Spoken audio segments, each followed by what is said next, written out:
Bonsoir à tous, je suis le conteur, et je suis ici pour vous aider à vous endormir grâce à ces histoires d'horreur tirées des confessions les plus troublantes des utilisateurs de Reddit. Alors, avant de commencer, assurez-vous de vous abonner à la chaîne et de liker la vidéo. J'aimerais beaucoup savoir d'où vous venez et à quelle heure vous regardez ceci. Alors dites-le moi en commentaire. Quand vous serez prêt, installez-vous confortablement et détendez-vous. Un jour, on m'a payé pour que je garde le silence à propos de quelque chose qui avait fait scandale dans tout l'État. Mais avec le temps, cette histoire s'est comme éteinte, comme si tout le monde l'avait oubliée. Pourtant, ce n'est pas mon cas.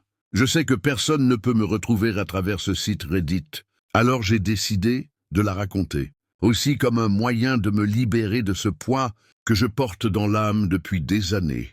C'était il y a quelques années, en plein hiver. Je me souviens avoir quitté la chambre de mon ami, où j'avais passé 2 jours à rire, à discuter et à boire. Mais c'était un dimanche très tard et je devais travailler le lendemain. Il était si tard qu'il n'y avait pas âme qui vive dehors. On aurait dit que le monde entier s'était endormi. Mais pour une raison que j'ignore, quelque chose ne tournait pas rond. Je sentais une énergie lourde, comme ce calme étrange que l'on ressent juste avant une tempête.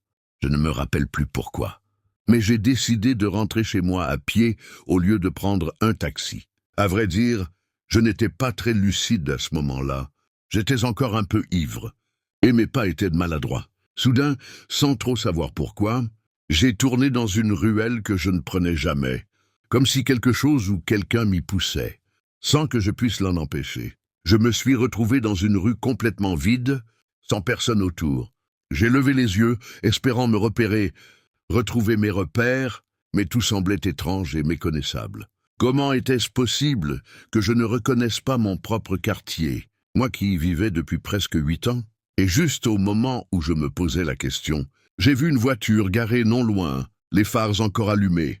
Je me suis dirigé vers elle, espérant demander de l'aide ou au moins un itinéraire. Mais à ce moment précis, où quelque chose s'est produit que je n'arrive toujours pas à croire. De cette voiture est sorti un type immense, déguisé en ours. Un ours blanc géant tout droit sorti d'un film d'horreur. Cet ours, si l'on peut l'appeler ainsi, s'est approché calmement de la portière passager, l'a ouverte et a commencé à tirer par les cheveux une jeune femme assise à l'intérieur, la traînant violemment vers l'arrière du véhicule. Au début, je n'ai pas eu vraiment peur.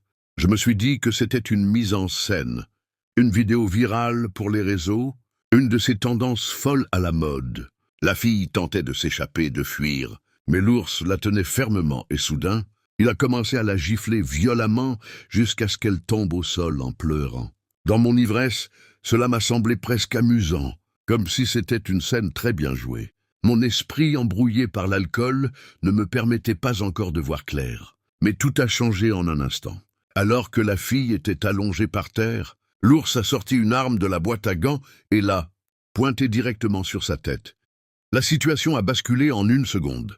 L'homme déguisé en ours a crié d'une voix rauque « Tu veux mourir, imbécile, parce que je peux t'offrir exactement ce que tu veux. » Là, mon sourire s'est figé. Et ce n'est qu'à ce moment-là que j'ai réalisé que ce n'était probablement pas un jeu. Et évidemment, comme tout ivrogne, j'ai agi sans réfléchir. J'ai marché vers lui pour tenter d'intervenir, comme si j'étais en état de faire quoi que ce soit. En un clin d'œil, il a braqué son arme sur moi, en plein milieu du front, et tout est devenu noir. Il n'y avait plus que le silence dans ma tête, et une tension glaciale s'est installée. Il a sorti son téléphone, allumé la lampe torche, et m'a éclairé le visage, comme s'il voulait bien le mémoriser ou m'inspecter. La voix qui m'a parlé était dure et tranchante. « Ne te mêle pas de ça, et oublie ce que tu as vu. » C'est clair. Je n'ai su quoi faire d'autre que hocher la tête. Je ne voyais que ses yeux à travers le costume, l'un marron et l'autre bleu. Étrange, non? Puis, sans ajouter un mot, il a glissé sa main dans ma poche et a sorti mon téléphone. Je l'ai vu parcourir rapidement quelque chose à l'écran, puis prendre une photo avec son propre appareil. Ensuite, il m'a poussé violemment. Je suis tombé en arrière, tout tremblant. Il m'a alors lancé mon téléphone, s'est retourné et s'est éloigné comme si de rien n'était. Il a sorti un rouleau de ruban adhésif d'une poche de son costume a ligoté la fille, mains et pieds, et lui a collé un morceau sur la bouche. Elle avait l'air sonnée et confuse, probablement à cause des coups, pendant qu'il la soulevait sans effort et la mettait dans le coffre. Un silence pesant est retombé sur la nuit. J'ai eu envie de lui demander si la fille allait s'en sortir, et, sans comprendre pourquoi, j'ai lâché un « Tu ne vas pas la tuer, hein ?» Il m'a lancé un regard agacé, a levé les yeux au ciel et est parti sans dire un mot. Je suis resté là quelques minutes, hébété, perdu, tournant en rond, puis je suis entré dans une supérette pour boire un peu d'eau fraîche et essayer d'y voir plus clair. Mais ma tête tournait, et je n'arrivais pas à décider si tout cela avait vraiment eu lieu ou si c'était un rêve. Le lendemain, je me suis réveillé tard, presque à midi. Tout mon corps me faisait mal, et je ressentais encore les effets de l'alcool et de la confusion. J'ai allumé la télé, et il parlait justement de la disparition d'une jeune fille, la même que celle que j'avais vue cette nuit-là. La scène me hantait encore. Le reportage donnait des détails, et plus je l'écoutais, plus je devenais livide. Une boule s'est formée dans ma poitrine, un poids qui ne voulait pas partir. Dans un élan, j'ai sorti mon téléphone pour appeler la police. Mais à cet instant, j'ai remarqué quelque chose d'étrange, une notification de ma banque.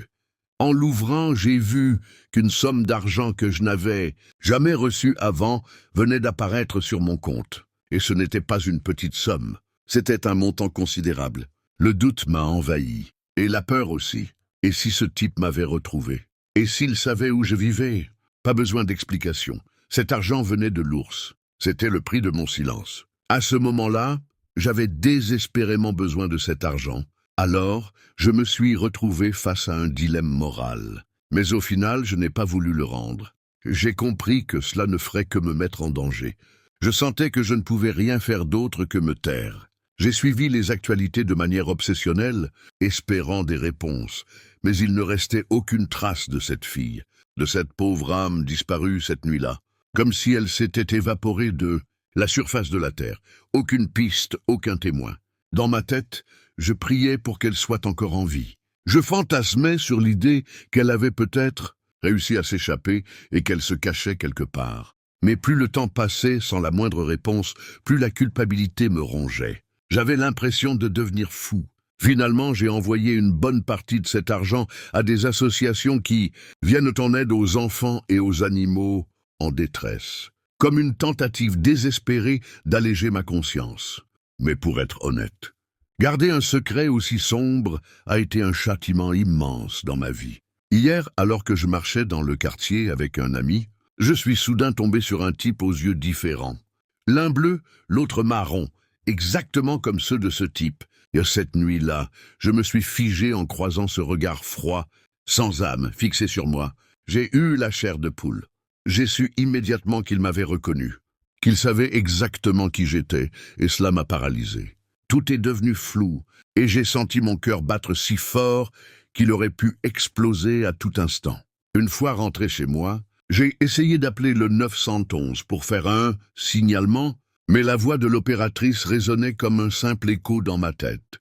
Qu'est-ce que j'aurais pu lui dire? Comment expliquer que j'ai vu quelque chose d'horrible et que maintenant, j'ai peur pour ma vie?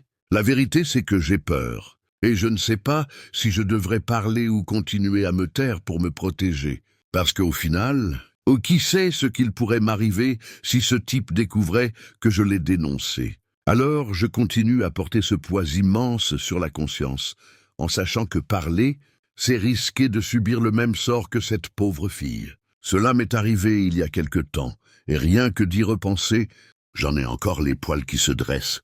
C'est le genre d'histoire qui semble sortie d'un film, mais qui est bel et bien réelle.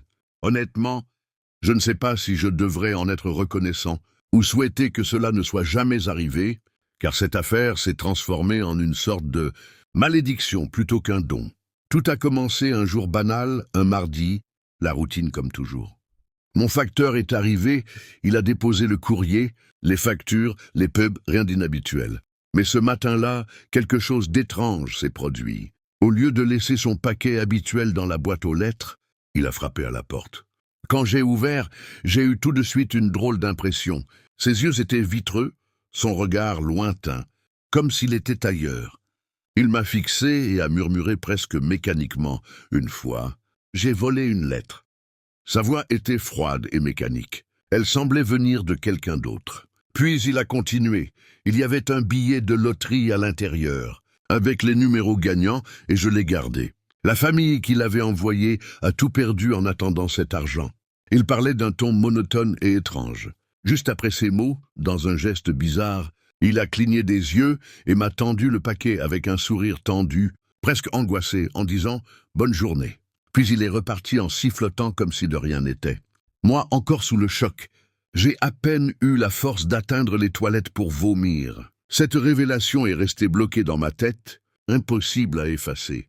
Mais ce n'était que le début. Les jours suivants, mon quotidien s'est rempli de confessions inédites et terrifiantes que personne ne devrait prononcer à voix haute. Le vendredi, j'avais déjà entendu 37 confessions venues de parfaits inconnus. Celle de la caissière du supermarché, qui m'a avoué avoir volé les économies de sa mère handicapée. Celle de mon collègue de travail, qui m'a raconté avoir été témoin d'un meurtre à l'université et n'avoir jamais rien dit.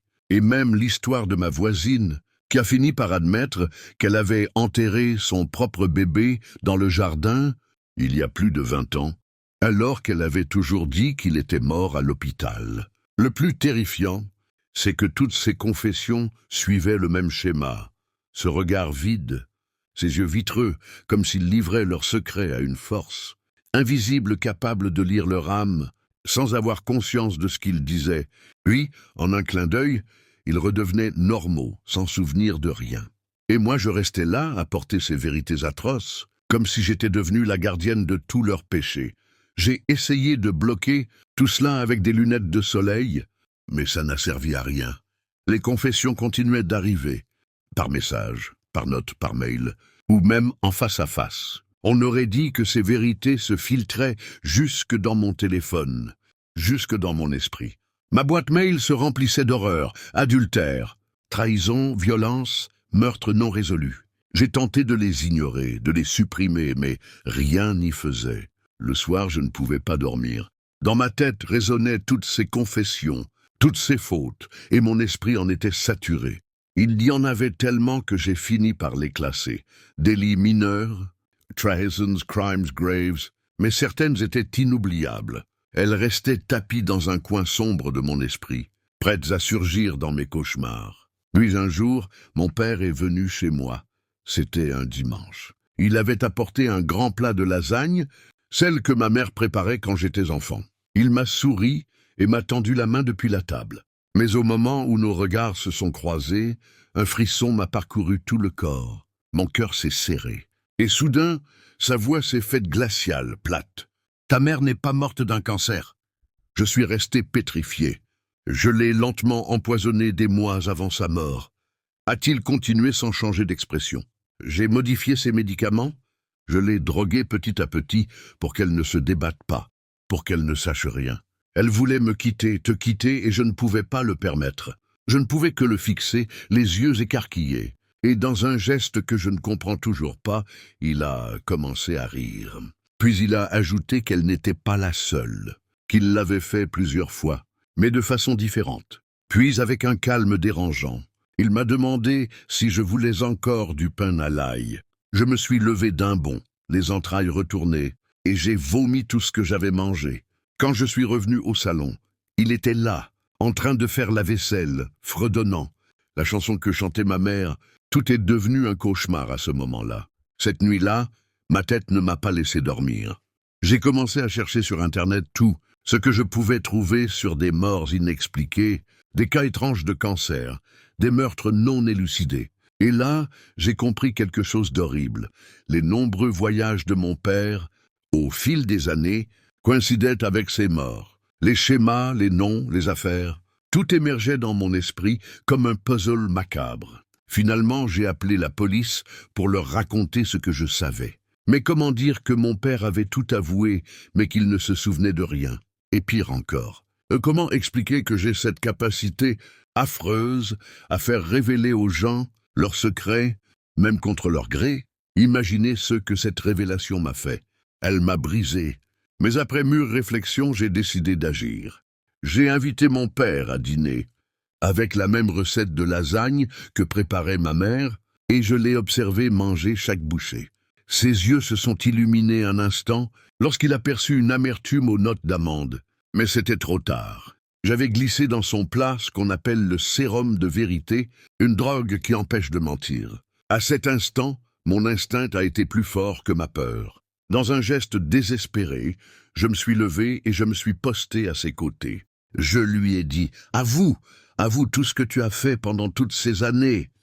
Et il l'a fait. Il s'est effondré. Sa façade froide s'est désintégrée et il a commencé à débiter des noms, des dates, des détails. La vérité jaillissait de sa bouche comme un torrent, tandis que j'enregistrais chacun de ses aveux. Quand les autorités sont arrivées, elles ont été stupéfaites par mon récit. Je leur ai remis l'enregistrement et mon père, et je suis devenu l'héroïne qui avait permis de capturer l'un des tueurs, en série les plus recherchés du comté. Depuis des décennies, la femme qui avait mis à jour des vérités enfouies, après des années de silence et de doute.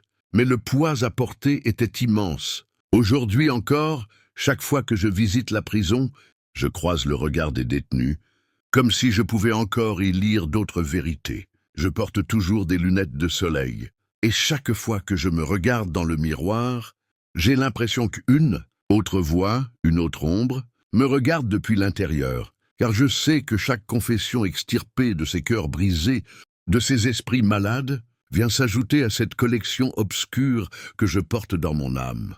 Chaque nuit, je fixe mes propres yeux, tentant d'y lire mes propres secrets, ceux que je ne pourrais peut-être jamais révéler.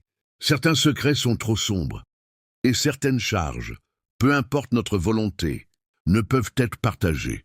Parfois, même les plus beaux cadeaux de la vie, ceux qui ressemblent à des miracles, ne suffisent pas à masquer la véritable malédiction que l'on porte. Je me souviens qu'à l'âge de 13 ans, j'ai commencé à garder les enfants d'amis qui vivaient dans une impasse du quartier. C'étaient 3 sœurs âgées de 4 à 7 ans.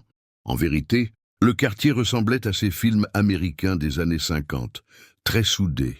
Tous les voisins se connaissaient et s'entraidaient. La plupart des maisons étaient occupées par de jeunes familles, avec des enfants à l'école primaire. Et tous avaient une sorte d'accord tacite pour partager les jouets. C'était comme un bien commun. N'importe quel enfant pouvait utiliser les structures de jeu de n'importe quel jardin, sans demander la permission. La règle était assez simple, mais avec le temps, elle a un peu changé. Si aucun babysitter ne surveillait les enfants, ils pouvaient jouer dans les jardins voisins sans problème. L'idée était que je pouvais laisser les fillettes dans n'importe quel jardin, et leurs parents m'avaient donné l'autorisation de les laisser courir dans d'autres espaces ou dans le bac à sable si je devais aller aux toilettes ou prendre quelques minutes de repos. Mais bien sûr, j'attendais toujours que quelqu'un d'autre demande une pause ou doive s'absenter pour ne pas donner l'impression qu'on me laissait seul avec un tas d'enfants, sans salaire ni supervision réelle. Je n'ai jamais laissé les filles sans surveillance. Ça non, l'histoire du club des babysitters m'avait appris que je ne devais jamais faire ça. Et j'attendais toujours que quelqu'un veuille aller aux toilettes ou boire un verre d'eau. Et à ces moments-là, je les réunissais toutes à la maison ou dans le jardin pour qu'elles soient en sécurité. Quand elles voulaient jouer dans la cabane perchée, par exemple, je montais avec elles, même si j'avais peur du vide, et je restais accroupi avec elles, malgré ma claustrophobie. Je veillais toujours à ce que nous soyons ensemble. Comme le disait ma règle mentale, tous à l'intérieur, tous à l'extérieur, en groupe. Je ne sais plus si cette règle avait été inventée avant ou après un incident étrange avec le voisin d'à côté. Ce que je sais, c'est que plus tard, lorsque la police m'a interrogé, les filles ont dit qu'il ne s'était jamais rien passé de mal parce que j'avais toujours agi ainsi et que je ne les avais jamais laissées seules avec quelqu'un de bizarre. Un jour, alors que nous jouions au basket dans l'allée, le voisin d'à côté est sorti, portant une casquette de baseball et des lunettes de soleil. Il s'est assis sur sa terrasse du 2e étage et a commencé à lire un roman de poche, installé sur sa chaise. Et attention, car à plusieurs reprises, je me suis rendu compte qu'il tournait soudainement sa chaise complètement dans notre direction, vers les enfants et moi. Mais je ne pouvais pas affirmer qu'il nous espionnait, car il ne faisait rien d'étrange. Il se contentait de tourner les pages de son livre. Parfois, il ne réagissait pas quand je le regardais, et d'autres fois, il répétait ce mouvement comme s'il observait avec l'intérêt détaché d'un simple spectateur. Pendant les 5 années où j'ai gardé les fillettes, ce comportement s'est produit plusieurs fois. Alors, quand on jouait dans l'entrée de la maison, il m'arrivait de leur proposer de jouer ailleurs, à l'intérieur ou dans le jardin de devant, pour éviter d'être observé. Ce voisin m'était familier, car il fréquentait la même église que moi. Je l'avais vu s'agenouiller dans les bancs, la tête baissée, les mains jointes, avec une concentration qui me mettait franchement mal à l'aise. Une fois, alors que ma famille assistait à la messe, et que le prêtre m'avait demandé de diriger l'office des enfants parce que l'animateur habituel était malade, cet homme m'avait regardé avec une expression qui ressemblait à du mépris, comme si j'étais une distraction indésirable pendant son moment de prière. À plusieurs reprises aussi, je l'ai vu attendre devant la garderie de l'église, souvent en me fixant pendant qu'il faisait semblant d'attendre pour aller aux toilettes. D'après ce que j'avais entendu de mes amis et voisins, cet homme n'était pas mauvais. Il avait quitté la ville pour venir s'occuper de sa mère malade. Les gens pensaient du bien de lui, car il allait à l'église. Et avant que n'éclate tout ce scandale des abus dans l'église catholique, moi aussi je voulais y croire. C'est vrai qu'à cet âge, j'avais déjà eu des expériences avec des hommes plus âgés qui me faisaient des remarques, me demandaient de les accompagner quelque part, ou passaient lentement en voiture près de moi pendant que je marchais, faisaient du vélo ou couraient en lançant des commentaires obscènes. C'est peut-être pour cela que j'ai essayé de me convaincre que ce monsieur n'était qu'un vieux bonhomme timide, qu'il ne faisait rien de mal, qu'il était juste très réservé. Je me disais que s'il avait été un pervers, il n'aurait pas raté l'occasion de nous fixer, avec ses lunettes de soleil et son livre à la main, surtout quand on jouait dans la piscine en été avec cette famille qui sortait toujours la piscine gonflable pour que les enfants puissent se baigner. Mais il ne s'était jamais approché quand les enfants étaient dans la piscine ou dans le jardin, ce qui me confortait dans l'idée que tout cela n'était peut-être que dans ma tête. Mais plus tard, vers mes 15 ou 16 ans, un doute encore plus profond m'a traversé. Un soir, alors que je rangeais après une soirée film avec les filles, je l'ai vu assis sur sa terrasse, dans une chaise placée juste en face de notre fenêtre, les yeux fixés dans notre direction avec cette même posture rigide. Il nous fixait, regardait droit dans le salon. Et juste au moment où j'ai levé les yeux et tourné la tête, j'ai vu qu'il s'était retourné brusquement et était rentré rapidement chez lui, comme si de rien n'était. Le détail étrange, cette nuit-là, c'était que la chaise n'était pas à son emplacement habituel. Elle avait été déplacée, comme s'il l'avait intentionnellement, placée dans une position idéale pour pouvoir nous observer par la fenêtre. C'était cette même chaise que j'avais déjà vue tourner lors d'autres occasions, et à chaque fois, elle était toujours placée à un endroit qui ne me semblait pas naturel. Mais cette nuit-là, c'était encore plus flagrant. À partir de ce moment-là, j'ai commencé à changer certaines choses pour ne pas lui donner satisfaction. Nous jouions dans des pièces différentes, afin qu'il ne puisse rien voir, et quand on regardait des films, j'insistais pour le faire dans des espaces fermés, sans fenêtres visibles. Quand les petites dormaient, j'évitais complètement le salon.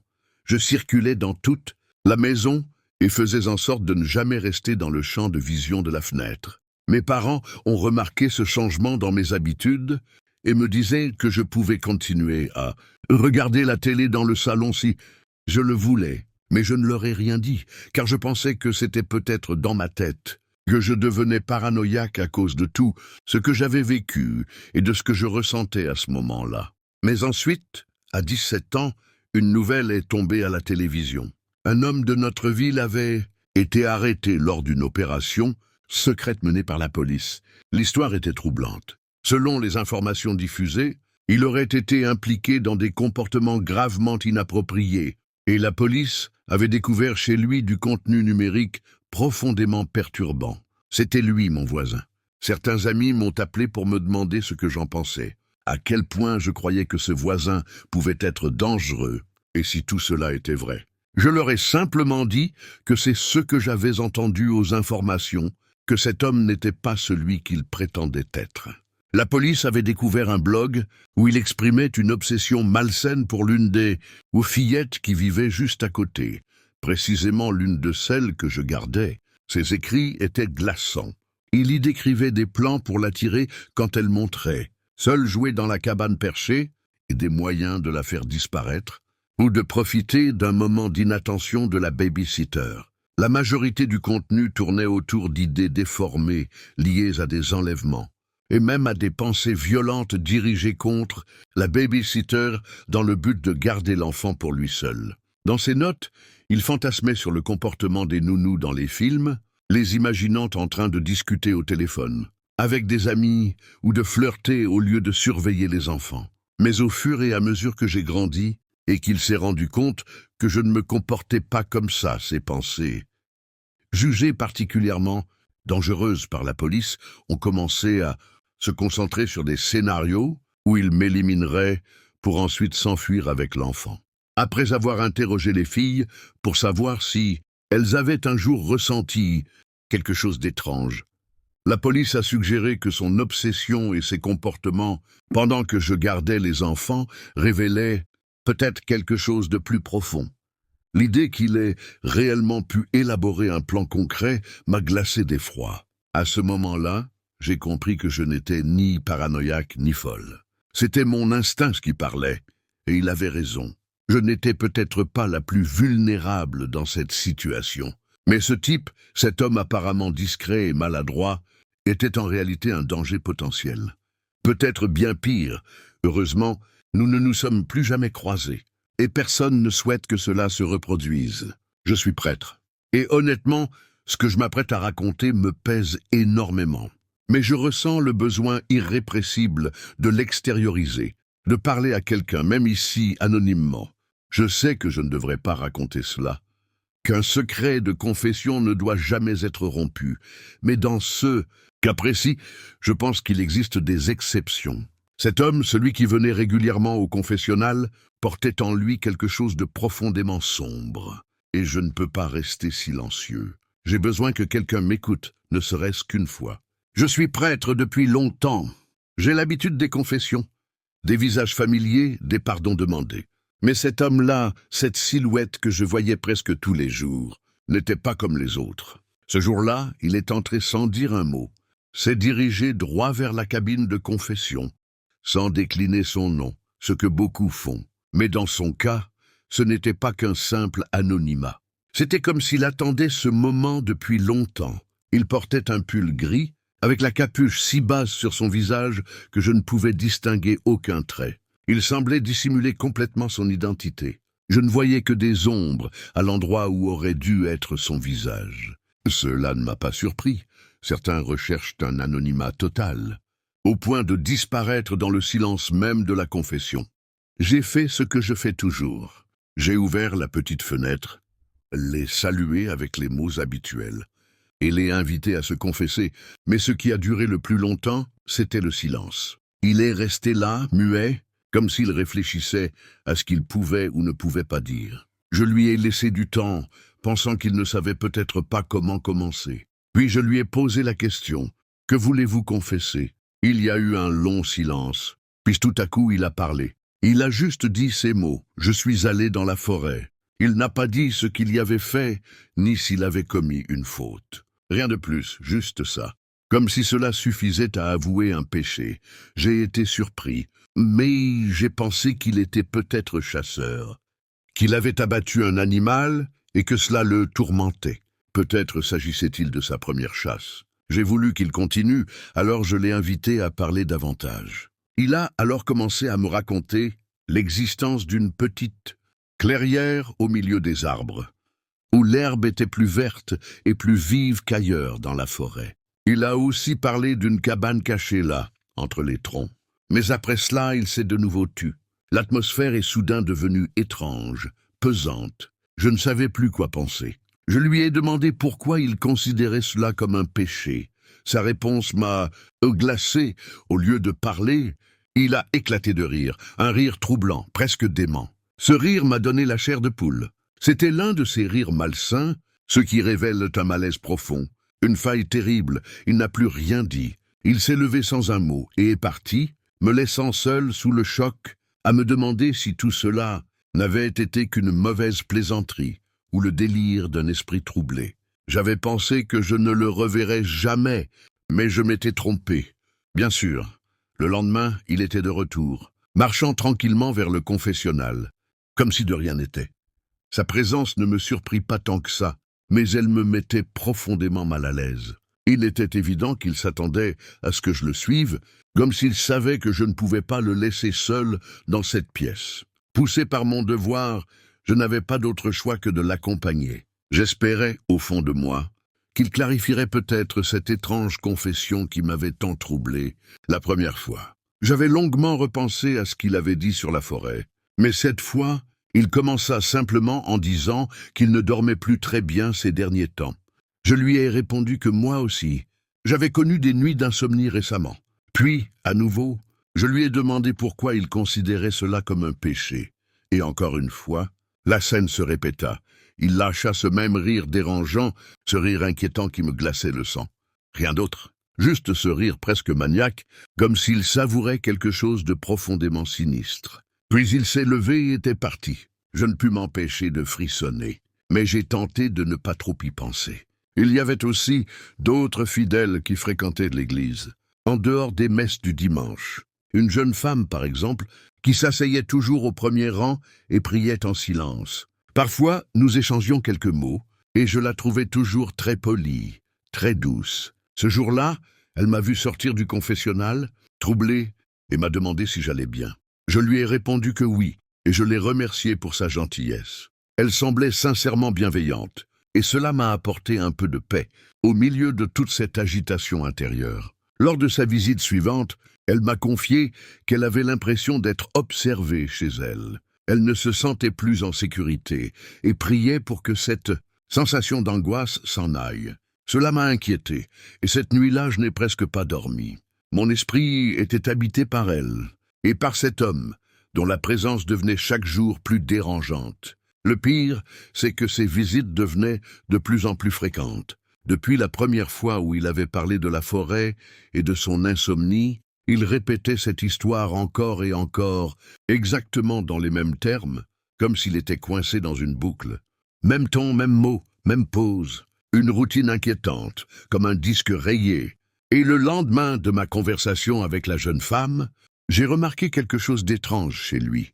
Quand je lui ai demandé s'il la connaissait, il s'est contenté de rire. Un rire encore plus inquiétant que les précédents. J'ai senti que quelque chose de vraiment sombre était en train de se passer. Je ne pouvais plus ignorer mes soupçons. Je me suis mordu la lèvre jusqu'au sang. Cet homme, sans l'ombre d'un doute, était profondément perturbant. Il venait chaque jour à l'église, toujours avec la même capuche, toujours à la même heure que moi, comme s'il savait exactement quand arriver pour croiser ma route. Après sa réaction lorsque j'ai mentionné la jeune femme, mon inquiétude pour elle n'a fait que croître. Je ne pouvais plus supporter de ne rien faire. Alors, un jour, sans trop réfléchir, j'ai pris la voiture et je suis allé chez elle. Je me suis dit que je pourrais au moins bénir sa maison, pour qu'elle sache que Dieu veillait sur elle, que cela lui apporterait peut-être un peu de réconfort. Au début, elle s'est montrée très méfiante. Elle semblait paranoïaque, incertaine de ce qu'il observait réellement. Mais j'ai réussi à la convaincre d'ouvrir la porte et de me laisser entrer. Peut-être que le simple fait de se sentir protégée, même symboliquement, lui ferait du bien. Je suis donc entré dans son appartement et j'ai commencé par sa chambre. Elle m'a expliqué qu'il y avait une seule fenêtre donnant sur la cour arrière et que lorsqu'elle était seule, elle y voyait parfois une silhouette qui lui glaçait le sang. Je me suis tourné vers elle et c'est là que je l'ai vue.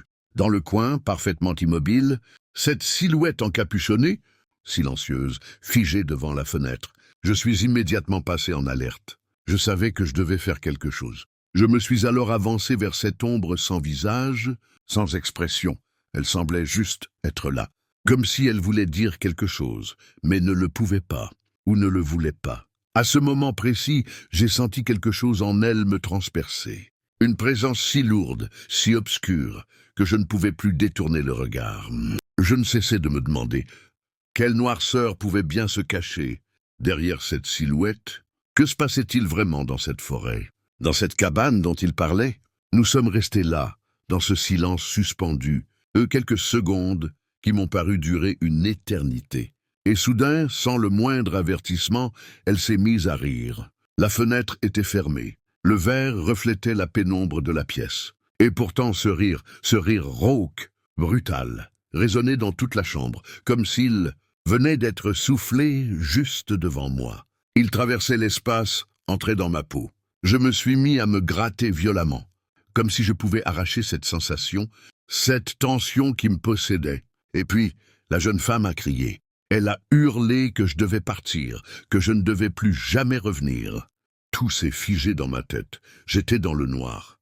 Je voulais lui demander si elle connaissait cet homme, si elle savait qui c'était ou ce qu'il voulait, mais elle ne m'a pas laissé dire un seul mot.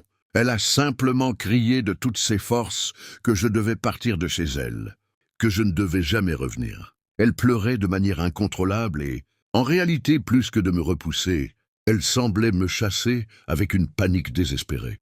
J'ai pensé appeler la police pour les avertir au sujet de cet homme, mais je ne savais même pas quoi leur dire. Après tout, je n'avais aucune preuve, et cette jeune femme semblait elle-même trop bouleversée pour penser clairement.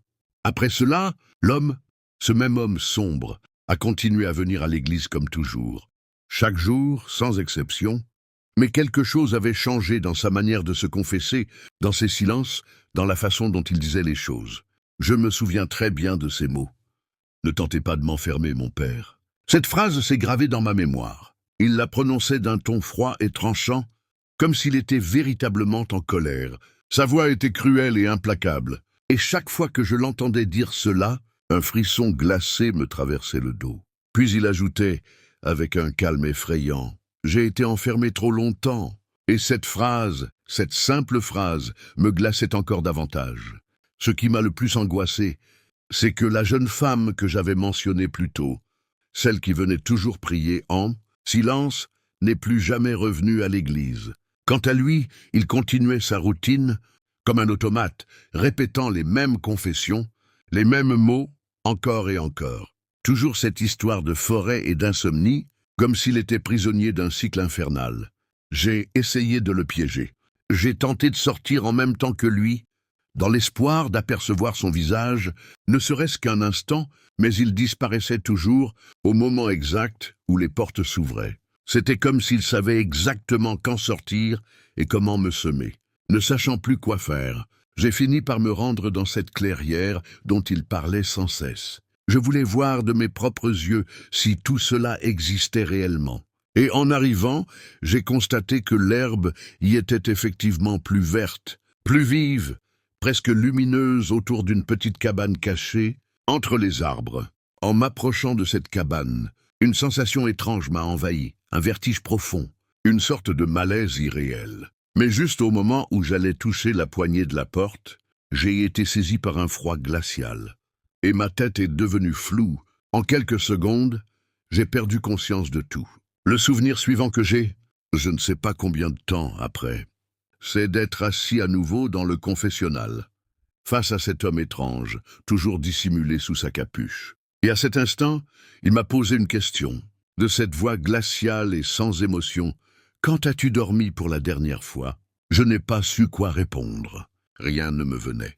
J'étais figé, vidé, comme si toute la fatigue, la peur et l'insomnie s'étaient accumulées en moi. Ce silence pesant s'est transformé en ricanement, un rire qui résonnait dans ma tête, comme si quelqu'un me torturait de l'intérieur. Il a ri, lui aussi. Et ce rire m'a brisé un peu plus. J'ai essayé de me griffer le visage, violemment, désespérément, comme pour me faire mal physiquement, comme si cette douleur pouvait m'arracher à cette terreur mentale, à ce rire inhumain qui ne cessait de tourner en boucle dans mon esprit. Mais c'était inutile. L'insomnie me rongeait, me rendait malade. Chaque nuit, j'étais plus affaibli, plus fatigué. Je ne parvenais plus à dormir. Et ce rire, ce maudit rire, résonnait sans fin dans ma tête. Le lendemain, je me suis réveillé sans savoir comment j'étais arrivé là. J'étais agenouillé devant l'autel, le calice d'or rempli de vin rouge dans les mains, mais je ne me souvenais de rien, ni du moment où j'étais entré, ni de ce que j'avais fait. Je me souvenais seulement que je voulais prier pour cette jeune femme, et je l'ai fait. Mais quand j'ai levé le calice pour boire, Le vin avait un goût étrange, métallique, amer. Je l'ai senti sur ma langue, à chaque gorgée, comme s'il s'oxydait dans ma bouche. Ou pire, j'ai essayé de prier, de chercher un peu d'espoir. Mais rien. Le désespoir restait ancré dans ma poitrine. J'ai ensuite appris, par un autre membre de l'Église, que personne n'avait revu la jeune femme, qu'elle avait disparu. Je savais qu'elle n'était plus en vie, qu'on l'avait tuée et que son corps était enterré quelque part. Mais je n'avais aucune preuve, aucun indice. Je ne voulais pas appeler la police. Je ne voulais pas prendre ce risque. Car je savais que le coupable pouvait être bien plus proche que je ne le pensais. Peut-être même en moi. Après tout, je me disais, Dieu jugera cet homme. C'est lui qui décidera de son sort. Mais cette pensée ne suffisait pas à apaiser le poids que je portais. Chaque nuit, cet homme était là, dans le confessionnal, m'attendant avec la même question. « Veux-tu confesser tes péchés, mon père ?» Je n'arrivais pas à me débarrasser de cette voix. Chaque jour, chaque nuit, elle résonnait dans ma tête comme un écho maléfique qui m'empêchait de respirer. Il apparaissait toujours au même moment où j'entrais dans l'église. Et toujours, cette silhouette m'attendait, sans rien dire, juste en me fixant, en répétant cette question, avec cette même voix cruelle. Je n'ai jamais répondu, je n'en ai jamais eu la force. Je restais là, silencieux, tandis que ce rire résonnait dans ma tête, hantant mes rêves et mes pensées à chaque instant. Cela fait des semaines que cela dure. Je ne sais plus quoi inventer. Je ne sais pas comment mettre fin à tout cela. Le sang sur mes mains semble s'accumuler un peu plus chaque jour. J'ai des plaies qui ne guérissent pas, et une douleur dans la poitrine qui ne me quitte plus. Ma peau est en lambeaux, couverte d'égratignures et de sang qui ne part pas. Parfois même, mes vêtements sont tachés. Je sais que je ne devrais plus entrer dans ce confessionnal, que je devrais fuir, cesser de parler à cette présence qui, j'en suis sûr, ne cherche qu'à me détruire. Mais je n'y arrive pas. J'y retourne toujours, et même si je sais que je devrais confesser mes propres fautes, tout laisser derrière moi et oublier, quelque chose m'en empêche. Peut-être, juste peut-être, si quelqu'un me disait comment me libérer de lui, je pourrais être sauvé. Mais je n'ai pas encore trouvé cette issue. Le prochain service approche et nous sommes en pleine crise. Il n'y a plus de vin et je dois aller en chercher, car à la fin de la journée, c'est tout ce qui compte. Tenir debout, continuer cette routine, même si elle me détruit de l'intérieur. Je veux juste que tout cela s'arrête, que quelqu'un m'aide à comprendre ce qui se passe dans cette forêt, dans cette cabane, avec cette silhouette qui refuse de disparaître. Parce que sinon, je sais que je finirai comme elle. Ou pire, je ne sais plus à qui raconter tout ça. Ça me ronge de l'intérieur. Sincèrement, j'écris ici parce que si je ne le fais pas, je vais perdre la tête. C'est l'une de ces histoires qui semblent sorties d'une série ou d'un film. Mais je jure que tout cela m'est réellement arrivé. Et je ne sais toujours pas comment vivre avec ça. Peut-être que le simple fait que quelqu'un le lise et comprenne un peu qui je suis vraiment n'aidera pas. Mais j'ai besoin de sortir ça de ma tête. Je n'en peux plus. Il y a quelques années, j'avais 20 ans et je travaillais comme coach sportif dans une salle de sport du quartier. C'était un boulot simple que je faisais pour payer mes études à la fac communautaire et rester en forme. Je gagnais plutôt bien pour ce que c'était. Et c'était aussi un bon moyen de rencontrer des gens intéressants. Un jour, une femme est arrivée et, dès le premier instant, elle a capté toute mon attention. Ce n'était pas une gamine. Elle devait avoir une quarantaine d'années, mais elle dégageait une énergie incroyablement jeune. Ce genre de personne qui attire les regards sans même essayer. Elle était raffinée, élégante, charismatique, et sa présence ne passait jamais inaperçue. Je me souviens m'être dit qu'elle ne devait pas avoir plus de 30 ans. Au début, nos échanges étaient classiques, de simples discussions entre clientes et entraîneurs. Mais rapidement, elle a commencé à me poser des questions personnelles, à me complimenter d'une manière qui me mettait mal à l'aise. Mais je l'admets, me flattait aussi. Les choses ont progressivement évolué. Un jour, sans prévenir, elle m'a proposé d'aller dîner avec elle. Je n'étais pas naïf. Je savais très bien ce qu'elle voulait dire. Mais je ne vais pas mentir. J'étais flatté. Cette sensation d'être choisi par une femme comme elle effaçait tous mes doutes. Une femme pareille, qui s'intéressait à un gars comme moi. C'était rare. Et à partir de là, tout s'est enchaîné. Les mois suivants, Nous avons eu plusieurs rendez-vous. Je savais que ce n'était pas une bonne idée, mais c'était grisant. Ce n'était pas une histoire d'amour, mais quelque chose de plus brûlant, de dangereux, de profondément excitant. Jusqu'au jour où elle a disparu.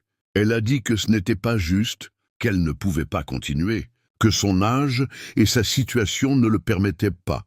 Elle a arrêté de venir à la salle de sport, et en un instant, tout s'est terminé. J'ai tourné la page, j'ai continué ma vie, pensant que ce n'était qu'un chapitre étrange, quelque chose d'éphémère. Les années ont passé, et ironie du sort, aujourd'hui je suis en couple avec une femme merveilleuse. Nous sommes ensemble depuis moins d'1 an, mais je l'aime sincèrement.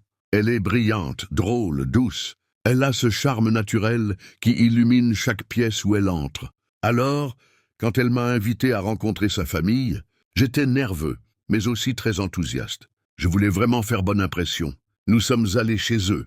Tout semblait normal, jusqu'à ce que quelque chose en moi se déclenche. Une sensation étrange, familière. Et puis, en arrivant à la porte, le choc. Cette maison, je la connaissais. Au début, je me suis dit que c'était une coïncidence, que les maisons se ressemblent parfois. Mais au fond de moi, je savais. Cette maison, c'était celle où j'étais venu, des années auparavant, pour retrouver cette femme du gymnase. Mon cœur s'est serré, mon estomac s'est retourné. Je voulais croire que j'étais fou, que je me trompais, jusqu'à ce que sa mère apparaisse. Là, sur le pas de la porte, c'était elle, la femme que j'avais connue au gym, celle qui, un temps, avait été une flamme interdite dans ma mémoire. J'étais paralysé. Mon esprit s'est rempli de pensées incontrôlables. Que devais-je faire? Que signifiait tout cela? Je l'ai fixée. Et elle, dès qu'elle m'a vu, s'est figée, le visage blême. Son sourire a disparu instantanément. Et j'ai dû faire pareil, faire semblant, faire comme si rien n'était. Mais dans ses yeux, j'ai vu cette même tension, cette même panique silencieuse, cette hésitation à savoir si elle pouvait me faire confiance ou non. Elle s'est ressaisie rapidement. Son mari est apparu, complètement inconscient de la scène tendue qui venait de se jouer. Il a été charmant, m'a salué chaleureusement, m'a invité à entrer, a commencé à me poser des questions sur ma vie, comme si tout allait bien. Mais en vérité, tout était flou. Le dîner a été un désastre. Je n'arrivais pas à détacher mes pensées de sa mère, cette femme avec qui j'avais partagé un lien brûlant, que je croyais enterré à jamais. Chaque fois qu'elle croisait mon regard, j'avais l'impression de devenir fou. Ce mélange de peur et de honte était impossible à dissimuler. Je ne pouvais pas m'empêcher de penser à son mari, totalement ignorant de ce qui s'était passé, et à ma copine, qui n'était plus seulement ma compagne, mais aussi la fille d'une femme qui désormais détenait un secret que je ne pouvais pas dire à voix haute. Quelque chose dans ce dîner ne tournait pas rond, et le pire, c'est que je ne pouvais pas arrêter d'y penser. Bien sûr, quelques jours plus tard, les choses sont devenues encore plus compliquées. La mère de ma copine, sans aucune hésitation, m'a envoyé un message. Elle me disait que je ne devais jamais, en aucune circonstance, révéler ce qui s'était passé entre nous, que si cette histoire venait à éclater, elle détruirait sa famille. Et la mienne, c'était comme un ordre, sans autre issue possible. Elle ne cherchait pas à faire un scandale. Elle voulait juste que je garde le silence. Et sincèrement, que pouvais-je faire? Me taire? Cette culpabilité était devenue un poison. Ce secret, désormais plus lourd que jamais, était comme une bombe à retardement. L'idée qu'un jour tout cela puisse exploser, que quelqu'un puisse me croire ou non, et que tout s'effondre, ça me rendait fou. Quand le jour de Thanksgiving est arrivé, ma copine m'a invité à le passer avec sa famille. Et honnêtement, je ne savais pas comment l'éviter. Ma propre famille vit à des milliers de kilomètres. Alors c'était logique de rester en ville. Mais ce soir-là, être assis à cette table avec sa mère, son père, ma copine et tout le monde faisant semblant que rien ne s'était passé, m'a glacé. Le dîner a été aussi pénible que je l'avais imaginé.